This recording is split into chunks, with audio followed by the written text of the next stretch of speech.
give you the current situation. I am about to land sa Hague. Galing ako Dubai. Stopover for it's a long haul, it's a long flight. Okay ako. Do not worry. And I think this is something to do with the law and order noon. At sinasabi ko naman sa mga pulis at military na trabaho kayo at ako ang managot. So ito na nga,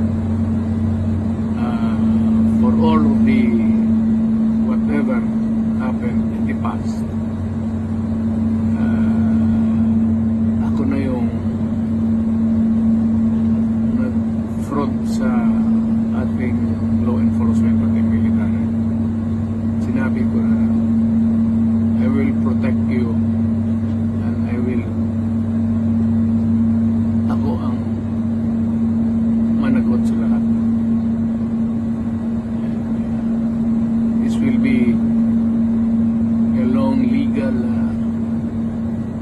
proceedings. But I say to you,